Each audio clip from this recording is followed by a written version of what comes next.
அன்புக்குரிய மாணவ செல்வங்கள் அனைவருக்கும் இனிதான வணக்கங்கள். இக்காணொளியிலே தரமைந்து புலமை பரிசில் பரீட்சை வினாத்தாள் ஒன்றோடு தொடர்புடைய நுண்ணறை வினாக்களும் அவற்றுக்கான விளக்கங்களையும் பார்க்க இருக்கின்றோம்.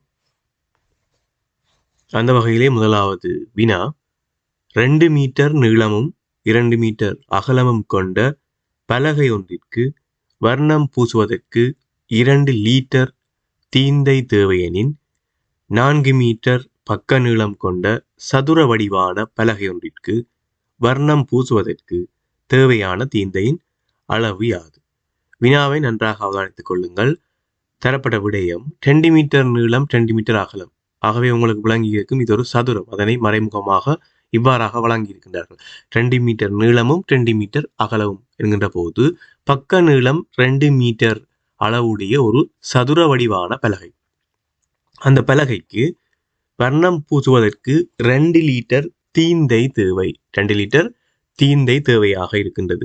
அவ்வாறாக இருந்தால் 4 மீட்டர் பக்க நீளம் கொண்ட ஒரு சதுர வடிவான பலகைக்கு வர்ணம் பூசுவதற்கு எவ்வளவு தீந்தை தேவையாக இருக்கும்? இந்த விடயத்திலே சில வேளைகளிலே நீங்கள் வினாவை வாசிக்கின்ற போது தவறாக விடையை எடுத்துக்கொள்ளக்கூடியதாக இருக்கும். எவ்வாறு என்று சொன்னால், 2 மீட்டர் பக்க நீளமுடைய ஒரு சதுர வடிவான பலகைக்கு தீந்தை பூசுவதற்கு 2 லீட்டர் தீந்தை தேவையாக இருந்தால் 4 மீட்டர் பக்க நீளமுடைய சதுர வடிவ பலகைக்கு 4 லீட்டர் தீந்தை போதுமாக இருக்கும் என்று தவறாக எடுத்துக்கொள்வீர்கள். ஆனால் அவ்வாறு இங்கு நாங்கள் சரியான விடையை பெற்றுக்கொள்ள முடியாது. அது ஒரு தவறான பார்வையாக இருக்கும். அதை எவ்வாறு நாங்கள் சரியான முறையிலே செய்யலாம் என்று சொன்னால், இது பரப்போடு தொடர்புடைய விடயம். ஒரு பலகையினுடைய பரப்பளவு, பலகையினுடைய பரப்போடு தொடர்புடைய ஒரு வினாவாக இருக்கின்றது. ஆகவே அவதானமாக இந்த வினாவை நீங்கள் செய்து கொள்ள வேண்டும்.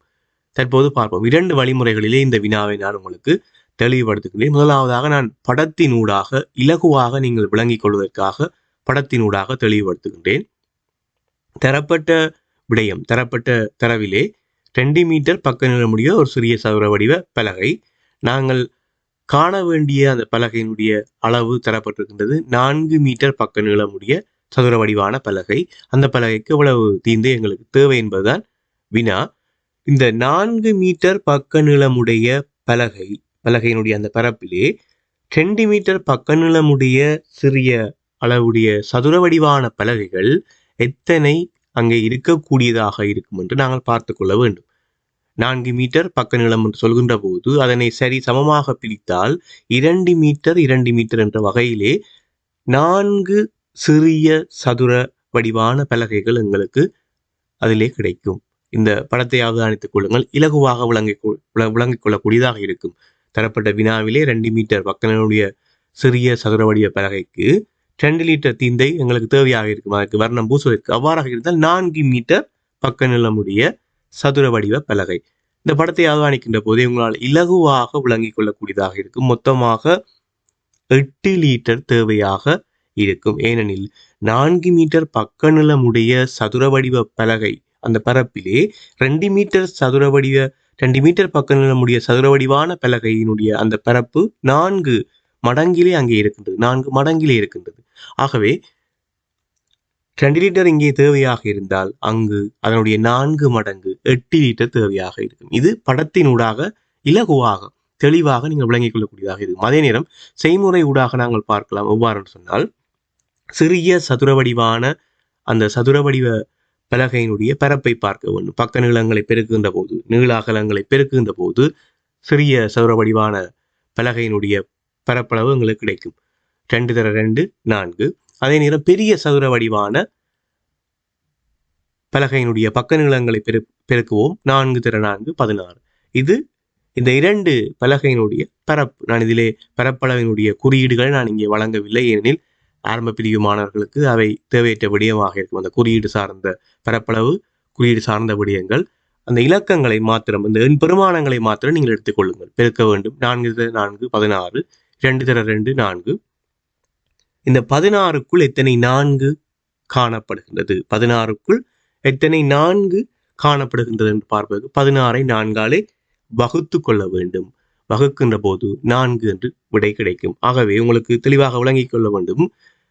2 மீட்டர் பக்க நிலமுடைய சதுர வடிவான அந்த பலகையினுடைய பரப்பு 4 மடங்கிலே இங்கே இருக்கின்றது. 4 மீட்டர் பக்க நிலமுடைய சதுர வடிவான இந்த பலகைக்குள் 4 மடங்கிலே இருக்கின்றது. அல்லது 4 சிறிய சதுரங்களை இதிலே நாங்கள் அதே அளவுக்கு வெட்டி எடுக்கக்கூடியதாக இருக்கும் என்றும் நீங்கள் எடுத்துக்கொள்ளலாம். அவ்வாறாக இருந்தால் ஒரு சிறிய அந்த சதுர வடிவத்திற்கு 2 லிட்டர் தீந்தை தேவையாக இருந்தால் அதனுடைய 4 மடங்கு இங்கே எங்களுக்கு தேவை. ஆகவே 4 தடவைகள் 2 8 லிட்டராக இருக்கும். இந்த வினாவை இந்த 2 வழிமுறைகளிலுமே நீங்கள் விளங்கிக் கொள்ளுங்கள். விளங்குகின்ற போது இலகுவாக இருக்கும். அடுத்த வினாவை அவதானியுங்கள். 30 தொடக்கம் 80 வரையான எண்களில் இலக்கம் 4, 6 ஆகியவற்றால் மீதியின்றி வகுபடக்கூடிய எண்களின் எண்ணிக்கை யாது? அல்லது 4ஆல் 6ஆலும் மீதியின்றி வகுபடக்கூடிய எண்கள் எத்தனை இருக்கின்றன என்பதுதான் வினா.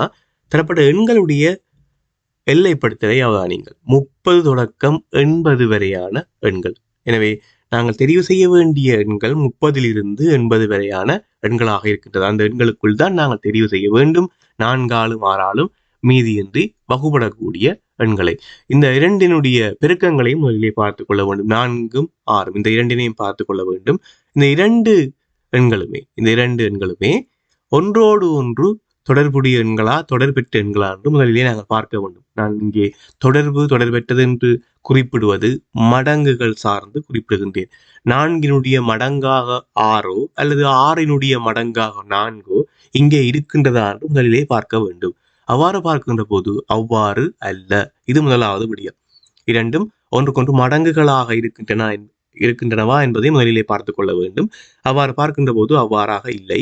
அடுத்ததாக நீங்கள் பார்க்க வேண்டியது இந்த 2 இலக்கங்களையும் ஏதாவது ஒரு பொது இலக்கம் வகுக்குமா என்பதை முதலிலே பார்க்க வேண்டும். பொது இலக்கம் என்று சொல்வது உதாரணமாக நீங்கள் இலக்கம் 1 எடுத்துக்கொள்ளக்கூடாது. இலக்கம் 1 இரண்டினையுமே வகுக்கும்.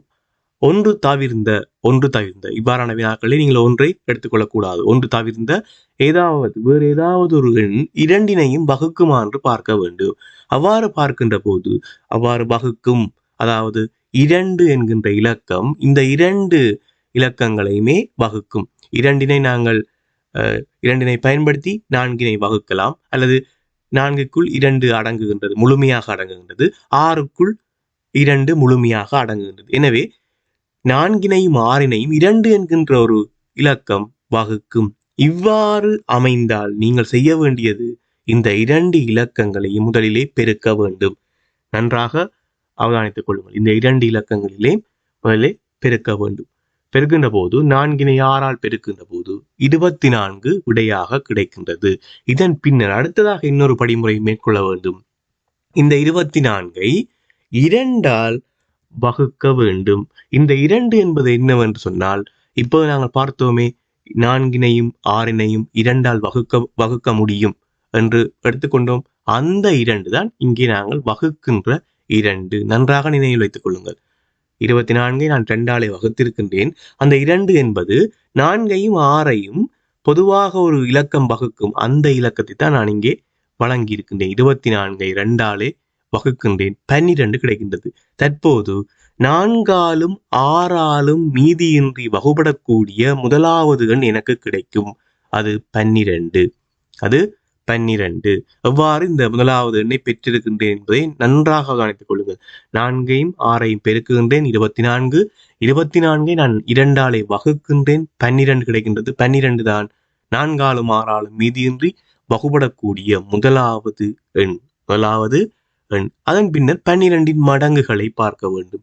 12ன் மடங்குகள் என்கின்ற போது 12, 24, 36, 48, 60, 72, 84 இவ்வாறாக 12னுடைய மடங்குகள் சென்று கொண்டிருக்கும். ஆனால் எங்களுக்கு தேவையானது இந்த இடத்திலே கவனிக்க வேண்டியது அந்த எண்களுடைய எல்லைப்படுத்தல். 30 தொடக்கம் 80 வரை 30 தொடக்கம் 80 வரையான எண்கள் தான் எங்களுக்கு தேவை. ஆகவே இந்த இடத்திலே 12ம் 24ம் 84ம் எங்களுக்கு தேவையற்றது. நான் இதில் எடுத்துக்கொண்ட எண்களிலே தேவையற்றது. ஏனெனில் 30 தொடக்கம் 80 வரையான எண்களைத்தான் நான் இந்த வினாவுக்கு பயன்படுத்த முடியும். எனவே 36, 48, 60, 72 இந்த 4 எண்களும் தான் இந்த வினாவிற்கான விடையாக இருக்கும். 4 எண்கள், அதாவது எண்ணிக்கை 4. ஆகவே இந்த வினாவிலே நான் குறிப்பிட்ட விடயத்திலே நீங்கள் நினைவிலே வைத்திருக்க வேண்டிய விடயம் அந்த வகுக்கின்ற எண்ணானது 4ஐயும் 6ஐயும் எந்த எண் பொதுவாக வகுக்குமோ அதனால்தான் நான் 24ஐ வகுத்திருக்கின்றேன். இந்த வினா ஏற்கனவே இது சார்ந்த வினாக்கள், மடங்கு சார்ந்த, மீதியின்றி வகுபடக்கூடிய எண்கள் சார்ந்த வினாக்கள், பல வினாக்கள் பதிவேற்றிருக்கின்றேன். அந்த மடங்கு சார்ந்த வினாவிலே இது இன்னொரு வகையான ஒரு வினா வடிவம். அடுத்த வினாவை கவனியுங்கள். இது ஒரு குறியீடு சார்ந்த வினாவாக இருக்கின்றது. ஐங்கோணி மற்றும் முக்கோணி 2 தள வடிவங்களை பயன்படுத்தி பெருமானங்கள் வழங்கப்பட்டிருக்கின்றன. இந்த கணித செய்கையின்படி ஐங்கோணத்தினுடைய பெருமானம் தான் இங்கே கேட்கப்பட்டிருக்கின்றது. இதிலே கவனித்துக் கொள்ளுங்கள். ஐங்கோணத்தோடு முக்கோணியை கூட்டுகின்ற போது 150 கிடைக்கின்றது. அதே ஐங்கோணியில் இருந்து முக்கோணியை கழிக்கின்ற போது 120 கிடைக்கின்றது. அவ்வாறாக இருந்தால் ஐங்கோணியினுடைய பெருமானம் எவ்வளவு என்பதுதான் வினா. இது நீங்கள் விடையில் இருந்தும் பார்த்துக் கொள்ளலாம், அல்லது அதை தாண்டி 2 செய்கை முறைகள் இருக்கின்றது, அதனையும் இங்கே பார்த்துக் கொள்வோம். இந்த இடத்துல 2 குறியீடுகள் தான் தரப்பட்டிருக்கின்றன. அதே நேரம் ஐங்கோணியில் இருந்து முக்கோணியை கழிக்கின்ற போது 120 கிடைக்கின்றது சொன்னால் இங்கே பெருமானம் கூடிய உருவாக ஐங்கோணி காணப்படுகின்றது. அதனை முதலிலே விளங்கிக் கொள்ள வேண்டும். இவ்வாறு குறியீடுகள் தரப்படுகின்ற போது பெருமானம் கூடிய உரு எது, பெருமானம் குறைந்த உரு எது என்பதை முதலிலே கவனித்துக் கொள்ள வேண்டும். எனவே இந்த இடத்திலே பெருமானம் கூடிய ஒரு ஐங்கோணியாக இருக்கின்றது. வினாவிலே கேட்கப்பட்ட விடயமும் ஐங்கோணியினுடைய பெருமானம் தான் கேட்கப்பட்டிருக்கின்றது. ஆகவே நேரடியாக மிக இலகுவாக ஒரு வழியை பின்பற்றலாம். எவ்வாறு சொன்னால், இந்த இரண்டினுடைய கணித செய்கைகளுடைய பெருமானங்களை கூட்டிக் கொள்ள வேண்டும். ஐங்கோணியோடு முக்கோணியை கூட்டுகின்ற போது 150, ஐங்கோணியிலிருந்து முக்கோணியை கழிக்கின்ற போது 120, இந்த 150ஐயும் 120ஐயும் கூட்டிக் கொள்ள வேண்டும். 270 கிடைக்கும். இந்த 270ஐ நீங்கள் 2ஆல் வகுத்தாலே போதும், பெரிய பெருமானம் உங்களுக்கு கிடைக்கும். அதாவது இந்த வினாவின்படி ஐங்கோணியினுடைய பெருமானம் எங்களுக்கு கிடைக்கும். இது நேரடியாக பார்க்கக்கூடிய முறை. அதாவது பெரிய பெருமானத்தை கொண்ட அந்த உருவினுடைய பெருமானத்தை பார்ப்பதற்கான வழிமுறை தான் இது. அடுத்ததாக நாங்கள் சிறிய பெருமானத்தை கொண்ட அந்த உருவினுடைய பெருமானத்தை பார்ப்போம். 150 120 கழித்துக் கொள்ள வேண்டும். 30. 150 120 கழிக்கின்ற போது 30. 30ஐ 2ஆல் வகுக்கின்ற போது சிறிய பெருமானம், அந்த முக்கோணியினுடைய பெருமானம் எங்களுக்கு கிடைக்கும். முக்கோணி 15ஆக இருந்தால் அதிலிருந்து நீங்கள் ஐங்கோணியை பார்த்துக்கொள்ள. இவ்வாறாக 2 வழிமுறைகளையும் பின்பற்றலாம்.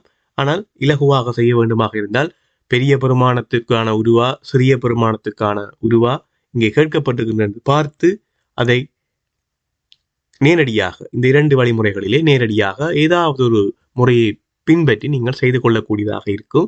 ஆகவே இந்த இடத்தில் நீங்கள் கவனித்துக் கொள்ள வேண்டிய விடயம், எவ்வாறு குறியீடுகள் வழங்கப்படுகின்ற போது இரண்டினதும் கூட்டுத்தொகையை கூட்டி 2ஆல் பிரிக்கின்ற போது பெரிய பெருமானம் எந்த உருவுக்கோ அந்த பெருமானம் கிடைக்கும். கழிக்கின்ற போது 2 கணித செய்களுடைய கூட்டுத்தொகைக்கான வித்தியாசத்தை நீங்கள் எடுத்து அதை 2ஆல் வகுக்கின்ற போது சிறிய பெருமானம் உடைய அந்த உருவுக்கான பெருமானம் உங்களுக்கு கிடைக்கும். அதே நேரம் மிக முக்கியமான விடயம், அந்த 2 குறியீடுகளும் ஒரே குறியீடுகளாக இருக்க வேண்டும். 2ம் ஒரே குறியீடுகளாக இருக்க வேண்டும். உதாரணமாக வட்டத்தோடு முக்கோணியை கூட்டுவது போன்றும் தரப்பட்டு, பிறகு சதுரத்தோடு முக்கோணியை கூட்டுவது போன்று தரப்பட்டிருந்தால் அது பொருத்தமற்றதாக இருக்கும். வேறுபட்ட குறியீடுகளாக இருந்தால் இந்த செய்முறை, நான் இதில் குறிப்பிட்ட இந்த விடயத்தை நீங்கள் பின்பற்ற முடியாது. அதனை நினைவில் வைத்துக் கொள்ளுங்கள். அடுத்த வினா, வேலை நாட்களோடு தொடர்புடைய ஒரு விடயம் தரப்பட்டிருக்கின்றது. தந்தையும் அவரது 3 பிள்ளைகளும் ஒரு தோட்ட வேலையை செய்து முடிக்க 6 நாட்கள் எடுத்தனர் எனின் 2 பிள்ளைகள் மாத்திரம் அவ்வேலையை செய்திருந்தால் வேலையை முடிக்க எத்தனை நாட்கள் எடுத்திருப்பர்? இதிலே தந்தையும் அவரது 3 பிள்ளைகளும், எனவே எத்தனை நபர்கள் அங்கே இந்த வேலையை செய்கின்றார்கள் என்பதை அவதானமாக நீங்கள் கவனிக்க வேண்டும். தந்தையும் அவரது 3 பிள்ளைகளும், ஆகவே 4 நபர்கள் அங்கே 6 நாட்கள் வேலை செய்கின்றனர். 4 நபர்கள் ஒரு வேலையை முடிப்பதற்கு 6 நாட்கள் எடுத்திருக்கின்றனர். ஆகவே அந்த மனித நாட்கள், அந்த வேலை நாட்களுடைய பெருமானம் 24 இருக்கும். ஏனெனில் இங்கே மனிதர்கள் 4 பேர், அதனை கவனிக்க வேண்டும். தந்தையும் அவரது 3 பிள்ளைகளும். ஆகவே மொத்தமாக 4 நபர்கள். 4 6ஆல் பெருக்க வேண்டும். ஏனெனில் ஒரு தோட்ட வேலையை தந்தையும் அவரது 3 பிள்ளைகளும் செய்து முடிக்க 6 நாட்கள் எடுத்தனர். 24 தான் அந்த மனித நாட்களாக இருக்கும். இந்த வேலையை 2 பிள்ளைகள் மாத்திரம் செய்திருந்தால் எத்தனை நாட்களில் அந்த வேலையை முடித்திருப்பார்கள்? ஆகவே 24 2ஆலே வகுத்துக் கொள்ள வேண்டும். அவ்வாறு வகுக்கின்ற போது 12 என விடை கிடைக்கும். அதனை நன்றாக நினைவில் வைத்துக் கொள்ளுங்கள். மனித நாட்கள் தொடர்பாக கடினமான வினாக்கள் இருக்கின்றன. முதலிலே அடிப்படையான இலகுவான வினாக்களை விளங்கிக் கொள்ளுங்கள். ஆகவே அன்புக்குரிய மாணவ செல்வங்களே, இந்த காணொலியில் நான் வழங்கிய வினாக்கள் சில முக்கியமான விடயங்களை வழங்கியிருக்கிறேன். குறிப்பாக மடங்கு சார்ந்து பெருக்கம் தொடர்பாக வந்திருக்கக்கூடிய அந்த வினா மிக மிக முக்கியமான ஒரு வினா. அந்த வழிமுறையிலே பல்வேறு வினாக்களை செய்து பாருங்கள். அப்போதுதான் கூடுதலான பயிற்சியை பெற்றுக்கொள்ளக்கூடியதாக இருக்கும். மீண்டும் இன்னொரு காணொலியிலே சந்திக்கின்றேன். நன்றி.